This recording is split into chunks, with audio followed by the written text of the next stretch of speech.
Bismillahirrahmanirrahim, alhamdulillah, în numele lui Allah, cel mai milostiv, cel mai îndurător. Salamu alaikum rahmatullahi wa barakatuh. Gabriel Romani cu fratele Jon Fountaine din Manchester, pentru frații și sorori din România, Islam for Raw. Vorbim astăzi, inshallah, întrebăm pe niște întrebări pe fratele John despre cum a venit la Islam, niște sfaturi pentru cei care se aproape de Islam, dar încă n-au făcut pasul, niște sfaturi pentru musulmanii noi și niște sfaturi pentru ateiști, cei care nu cred încă în Dumnezeu. Brother John, jazakallah khair for being with us. We're going to try to tackle a few things today in a short way, inshallah, bi'idhnillah. Basically, I'm going to tell you the questions and then you'll answer them, and I'll translate them to the brothers and sisters from Romania. Number one, how did you become Muslim? In a short way. Number two, give an advice to those who are very close to becoming Muslim, but they haven't done the step yet. They're holding back. Number three, an advice to new Muslims who have taken the step, but they might find difficulties. And number four, an advice to atheists. Yes. Bismillah. Bismillahirrahmanirrahim. Assalamu alaikum, everyone. Basically, I was born and raised in the church. I was a Christian. Well, I was raised in the church, but my beliefs always believed in one God. Okay. The older I got, the more I realized that my personal innate belief, the belief that I actually held, was not that of Christianity. You know, I never believed Jesus was God or the Son of God, you know, anything like this. So I can say that, subhanAllah, I always had this concept of belief in God. But in my early teenage years, I came to the understanding that religion is man-made, you know, and specifically Christianity.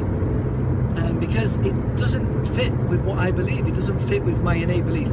So I sort of drifted away from religion, and throughout my teenage years I kind of got distracted with the worldly life, you know, chasing money, and I was also a jazz singer, so I was very much involved in the music and things like that. So I came away from religion, I forgot Allah.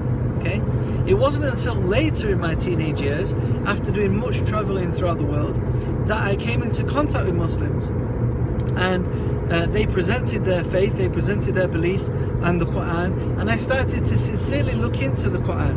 You know, at first I was trying to challenge the Muslims, but then after some time I was sincere, and eventually I accepted Islam.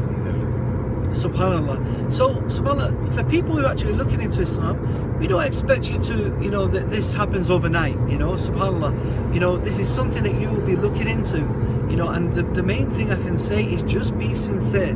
You know, one of the advice I usually give to people who are sincere and looking for Allah, looking for the truth, at night time, go in your house, have a wash, put your head on the floor and ask the creator of the universe to show you the right way. You know, everyone has this belief in God, but you just ask the God, you ask Allah, okay? You ask the creator to show you the way. And I'm telling you, subhanallah, Allah will show you Islam. Just, subhanallah, if you're thinking about being Muslim, if you're at the stage where you're thinking about being Muslim, don't hold back. Don't hold back because of family or friends. Make sure you accept Islam, say the Shahada. Don't think you have to know everything in order to be a Muslim. If you know it's right, just take Shahada, and it's always going to be a constant, you know, learning process for the rest of your life. Don't feel the need, the pressure to tell family members straight away. You know, learn more about Islam first, because they're going to question you. You know, why did you accept Islam? What is Islam? If you don't have answers, you know, you're going to be embarrassed. You might not know. So, you know, learn, have a good basis first. For new Muslims, you know, the main thing is establish the 5 prayers on time, the Salah. You know, it's very difficult coming from a background where you're not praying to actually getting 5 daily prayers on time. I remember I was struggling in the beginning. You know, I would be combining prayers, I would be, subhanallah, you know, missing prayers. Just, if that happens, make it up. As soon as you remember, pray. As soon as you get the opportunity, pray. You know, if you don't get the opportunity, pray at the end of the day. You know, but it's very important that you eventually get the 5 salah on time. You know, I'm not saying that you don't have to do it on time from the beginning. You do. You know, you have to get the 5 salah on time from the very beginning. But, you know, if mistakes do happen, don't worry, it's not the end of the world. You know, this is, subhanAllah, many people, you know, they get depressed, oh, I'm missing Muslim. Don't worry, this is shaitan, just pray. You know, and the final advice for atheists, look, just be true to your soul. You know, every human being has this concept of the Creator. There's many examples you can give. One example Allah gives in the Quran is there's no atheist on a sinking ship. Subhanallah, there truly isn't. You yourself might have been on a plane where you felt a bit of turbulence. People start praying. Subhanallah, you know, it's well known that, subhanallah, that everyone has this innate belief. Just be true to your soul, you know, and sincerely read the Quran and ask the Creator to guide you. This is just the small advice I can give. Jazakallah khair, voi traduce acum. Deci prima întrebare a fost cum a devenit musulman. El a spus că la început, deci el nu credea neapărat în religie, credea că religia e făcută de oameni, special creștinismul, și deci nu era legată de dispoziția naturală a oamenilor, numai că el nu credea, nu era legată de ce e în inimă, deci el credea în Dumnezeu, credea în Creator, dar nu credea în organizația aceasta a religiei, pentru că știm că Islamul nu este o religie, este un mod de viață care a fost dat la toți profeții și la toți oamenii. Deci asta a fost ceva ce era în el și bineînțeles s-a implicat în viața din lumea asta, era cântăresc de jazz și a fost de la calea cea dreaptă. Dar cu timpul a încercat să învețe mai mult despre Islam, a încercat chiar să răspundă la Islam din punct de vedere al creștinismului, chiar dacă nu credea în el, și dar a călătorit mult peste tot în Africa și s-a întâlnit cu musulmani, a învățat despre Islam, deci asta l-a îndrumat și l-a ajutat să accepte Islamul ca adevărul acesta. După aia a dat un sfat pentru cei care sunt aproape de Islam, dar că n-au făcut pasul acesta. A spus că e foarte important să fiți sinceri, dacă puteți să vă spălați, să fiți curați și să faceți o rugăciune, să vă puneți capul la pământ și să-L întrebați pe Dumnezeu care e calea cea dreaptă, să vă îndrumeze. Și El e sigur că va îndruma și așa mi s-a întâmplat și mie în viața de asta. Am făcut cu mulți ani înainte când l-am întrebat pe Dumnezeu să mă arate calea cea dreaptă. Deci spune că dacă chiar credeți, sigur Allah Dumnezeu va arăta calea cea dreaptă. Și a spus că nu trebuie, e greu, nu e ușor să intri în Islam, deci ia timp. Și ne-a spus sfatul că nu trebuie să spuneți la toată lumea de la început.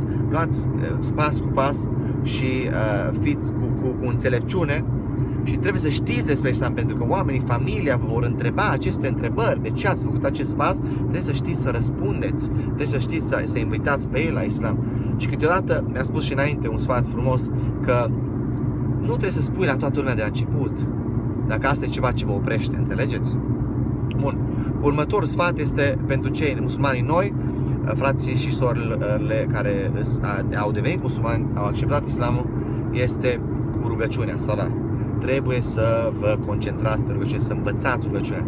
Câteodată nu o să puteți, câteodată o să fie greu, e greu la început, dar nu vă lăsați, rugați-vă, chiar dacă e la sfârșitul zilei, să recuperați rugăciunile. Inshallah, cu timpul aceste 5 rugăciuni vor fi întemeite ca lumea, vor fi făcute ca lumea. Ultimul sfat este pentru ateiști.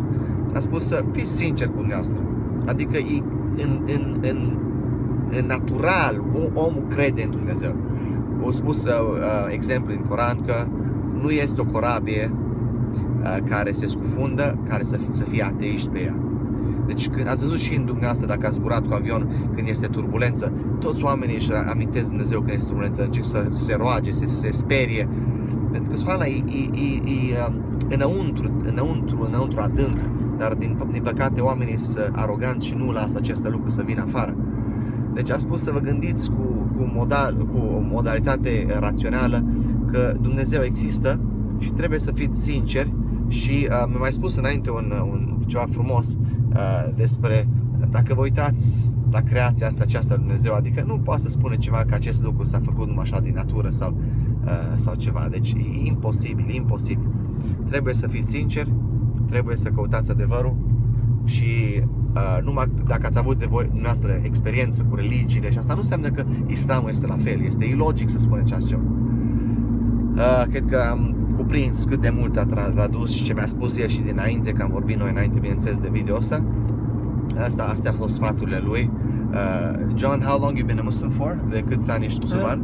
Just over 7 years, 7 ani, mashallah.